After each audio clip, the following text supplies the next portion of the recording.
Greetings in Christ, everybody, and welcome to Meet the Catechism. I am Steve Green, Director of Holy Family Institute of Catholic Faith and Life, and today we're going to be talking about paragraph number 31. Now, paragraph number 31 is under the heading Ways of Coming to Know God, and I'm actually going to do 3 videos on 3 sequential paragraphs of the Catechism, number 31, number 32, and number 33, because taken together, they give us a really beautiful presentation and summary of the fundamental ways that we can come to know the existence of God simply by use of our natural intelligence, by the light of reason alone, prior to any philosophy or theology, any revelation, any contact with the biblical truths. This is simply using the light of reason alone. So philosophy will be involved. I said not philosophy, but not theology or revelation or the Catholic religion or the Bible. And so this is a good place to start when we're talking about ways of coming to know God at this stage of the Catechism, and it'll develop this more later. We're just talking about how we can know God's existence, how we can know that God exists by way of contact with his creation. Okay, so paragraph 31, let's jump right into it. It begins by saying, created in God's image and called to know and love him, the person who seeks God discovers certain ways of coming to know him. Okay, so just to make a quick comment there, notice that what it's saying is because we're created in the image and likeness of God, it means that we're created to know and love him. So part of the great truth that we're created in the image and likeness of God is reflected and made present in the fact that by nature, we're made to know and love him. So our human nature, with its ability to know, with its ability to question, is made to know and love God. And so it says that right off the bat, because we're made in his image, we're called to know and love him. It then says the person who seeks God. So 2 things to say about that little point, the person who seeks God. First of all, because it's written into our nature, this call to know God and to love God, then we ought to seek God. To be a creature created in the image and likeness of God, made to know and love God, who refuses to seek God, who rejects the idea that God could exist, who exempts himself or herself from the quest to know God and to love God, is, in a very real sense, to fail to be fully human. It's to leave kind of closeted and shuttered, mothball, this significant piece of our human nature itself, written into the very core of our beings, as human persons, is this call to know and love God, in whose image we have been created. Okay, so we're called to seek God, but the second thing the second point to make about this call to seek God is that God seeks us first. Although he wrote it into our nature to seek him, to know him, to love him, he always initiates. It's always God's initiative. And so the grace of God, by the grace of God, we're made able to seek him, but God is seeking us first. He wants to establish relationship with us. And of course, we're made in and for relationship with God anyway, which we talked about in our video on paragraph number 1, Meet the Catechism. But this is important. So right off the bat, we're made in the image and likeness of God, which means by our nature, we're made to know him and love him, which means we have to seek him, although he's seeking us first. Okay, so it continues in paragraph 31. These are also called proofs for the existence of God, not in the sense of proofs in the natural sciences, but rather in the sense of converging and convincing arguments, which allow us to attain certainty about the truth. Okay, there's a lot there in that one little sentence. Okay, so first of all, the ways that we come to discover God's existence, the way that we come to know God when we seek God, are called proofs for the existence of God. But the Catechism wants to be very clear here. It's keen to point out these are not proofs in the sense of proofs in the natural sciences. So of course, in the natural science, you come up with a hypothesis. In this case, the hypothesis would be God exists. I think God exists. I believe God exists. Now I have to prove it. Well, in the natural sciences, of course, you prove a hypothesis by repeated experimentation, and the experimentation should bear out your hypothesis.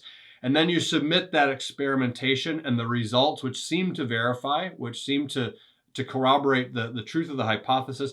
Then you submit that to review, and other people tinker with your experiment or call certain elements of it into question.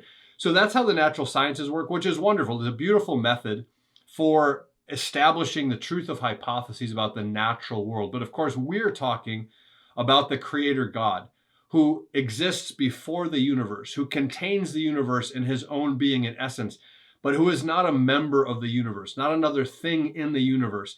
And so just in principle, we will not be able to use scientific method, the methods of the physical sciences, to establish the existence of God. We're not going to find God by looking for him under a microscope or through a telescope or by combining chemicals in a test tube in a lab. So we're not looking for a proof in the sense of the natural sciences, but instead it says we're looking for converging and convincing arguments which allow us to attain certainty about the truth. So a moment on the converging and convincing arguments. Arguments, of course, means that we're going to be thinking, we're going to be reasoning philosophically. We're going to be using the light of reason to think logically about the data and where that data leads, what that data implies, or what that data reveals and makes clear. So the data that we're going to be looking at are simply the sense data of our observations and our experience in the world.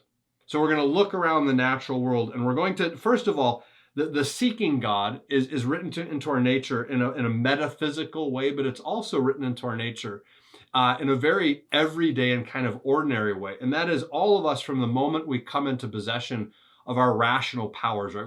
We reach the age of reason, we begin to think about things, question things, observe things, and then kind of correlate the things we observe. How does that fit together? What does this tell me? How does this help me to navigate my way through life in this universe? But one of the fundamental realizations that we all have is that we're living in a universe that we did not make, and for which both we individually and then we collectively as the human race, are an insufficient explanation. In other words, the universe immediately confronts us with this reality. There is something greater than us out there.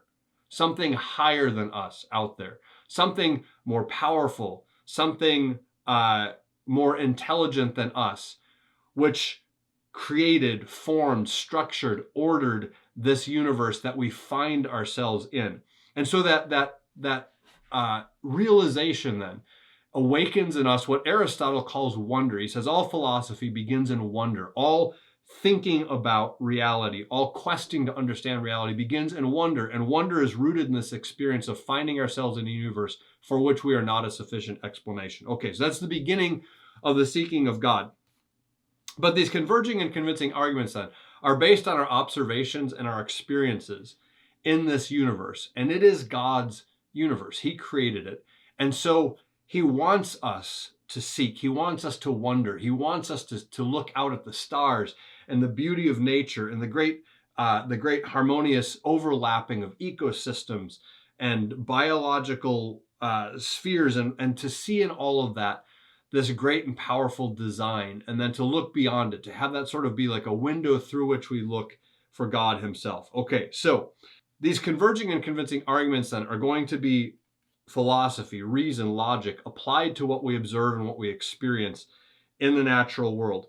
And a note here too, the Catholic Church in the Catechism is very aware, and we're going to run into this over and over and over again. The Church is very aware as she writes this catechism and promulgates it and passes it along to the church throughout the world. Very aware of the fact that we live in a culture which is already post-Christian, and in its thinking and in its moral life and its worldview, and increasingly even anti-Christian. So the church is well aware of the fact that there are going to be cultures in our tides in our current culture that run deeply contrary, deeply counter to the church's worldview, to the church's ethic, to the church's understanding of reality. One of those tides, which has really taken root in the culture, is being pushed back against very intentionally here in paragraph 31. When paragraph 31 says, these are not scientific proofs in the sense of proofs of the natural sciences, but are instead converging and convincing arguments. Arguments is philosophy language. In philosophy, you make arguments in defense of your ideas, your worldview, your understanding of reality, and your pursuit of the truth.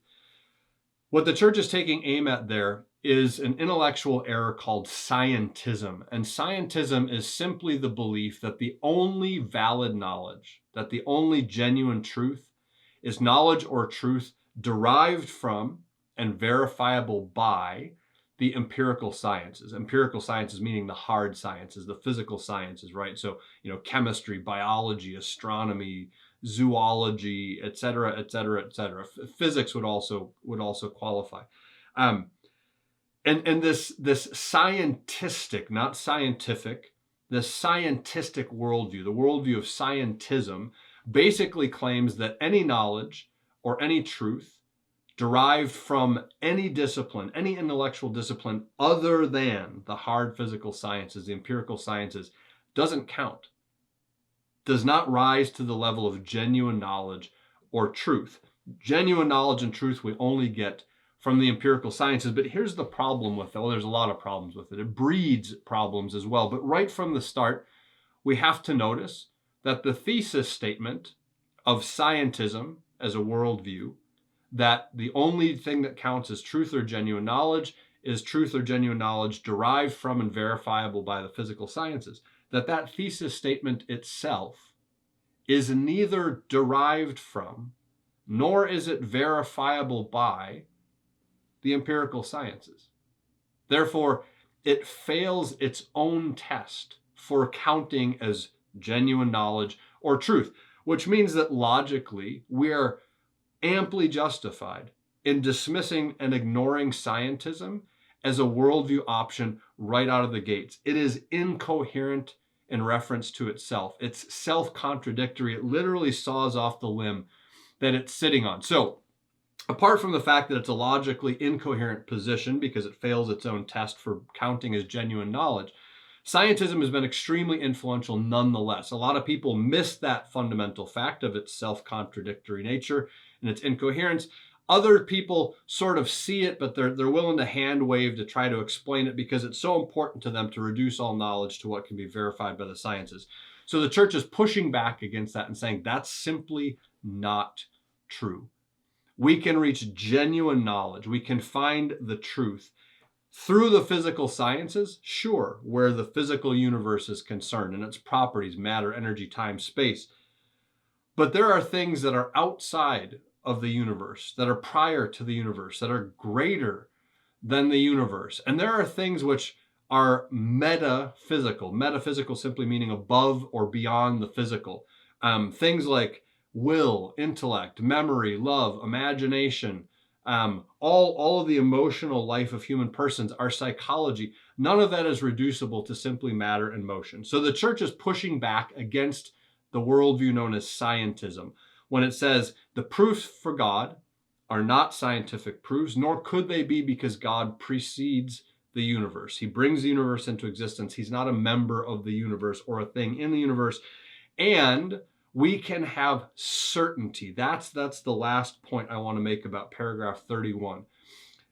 The church is claiming that these arguments, converging and convincing arguments, meaning philosophy applied to what we observe and experience in the universe, can give us certainty about the truth.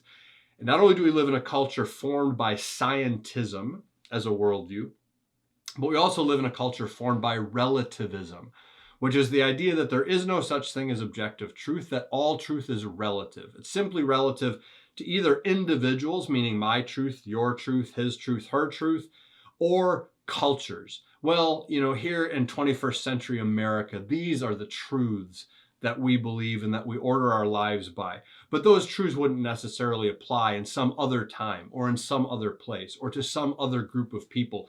So relativism is the idea that there are no objective truths. All truth is relative, either to individuals or cultures. Now, of course, the problem with relativism is it, like scientism, fails its own test because it's an objective truth claim to say that there is no objective truth. When you say all truth is relative, no truth is objective, you're making two objective truth claims. One a negative, that there is no objective truth, and one a positive, that all truth is relative.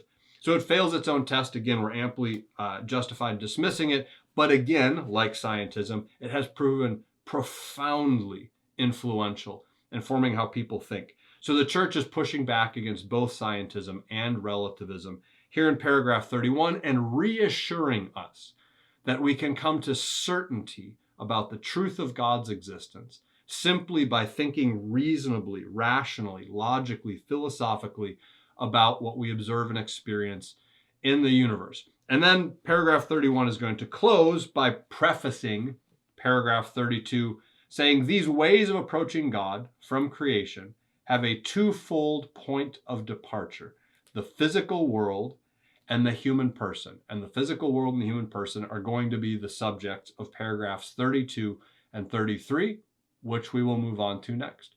Thanks so much for tuning in to Meet the Catechism. Feel free to check back and subscribe as we release more of these. Feel free to share them with whoever. And in the meantime, thanks as always for tuning in. Remember, the church has what the world needs. So learn your faith, live your faith, and share your faith.